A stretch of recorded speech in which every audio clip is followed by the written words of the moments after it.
चलो, तो आज कंप्लीट 11th क्लास हम लोग रिवाइज करेंगे। सबसे पहली बात, क्या क्या पढ़ेंगे साहब? बेसिक मैथ और वेक्टर कराऊंगा। 80 पेज साहब, 80 पेज का ये कंटेंट लेके आया हूं। बेसिक मैथ में सारे कंसेप्ट और उस पर अच्छे सवाल आपको कराऊंगा। वेक्टर के आज तक जितने PYQ, जेई मेन, एम्स और नीट में पूछे सारे कराऊंगा। चलो तो शुरू करते हैं जर्नी अपना बेसिक मैथ से। सभी बच्चों को ऑल द बेस्ट। खाने पीने के सामान रख लेना, ठंडा पानी रख लेना, बार बार मुंह पे मारना पड़ेगा आपको, ठीक है? सबसे पहली बात हम बात करेंगे भाई जीपी सीरीज की। जीपी सीरीज क्या होता है? जीपी सीरीज ज्योमेट्रिक प्रोग्रेशन को कहते हैं। मान लीजिए कोई भी टर्म है यहां पे, फर्स्ट टर्म 2, 3, 4 कोई भी ले सकते हैं। उसमें एक फिक्स्ड नंबर से मल्टीप्लाई करके नेक्स्ट टर्म जब हम बनाते जाते हैं उसको कहते हैं ज्योमेट्रिक प्रोग्रेशन। जैसे मैंने मान लो 2 लिया, तो 2 तुम्हारा हो गया फर्स्ट टर्म। अब एक कॉमन टर्म ले लो आप, जिसको कहते हैं हम कॉमन रेशियो। कॉमन टर्म ले लो कोई भी आर की वैल्यू कुछ भी हो सकती है, उससे इसमें मल्टीप्लाई करो तो ये हो जाएगा 2r। और फिर आर को इससे मल्टीप्लाई करो तो 2r में आर मल्टीप्लाई करोगे 2r स्क्वायर। नेक्स्ट टर्म क्या होगा? तो एक बार और इसमें आर मल्टीप्लाई कर दो तो 2r3। इसमें एक बार और आर मल्टीप्लाई कर दो 2r4।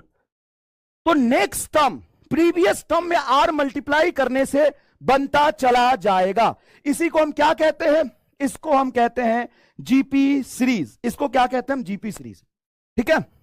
जीपी सीरीज का एग्जांपल मैं लिखता हूं तो 6, 18, 36, 54, 94, 98, क्या ये जीपी सीरीज है? सॉरी 94, क्या ये जीपी सीरीज है?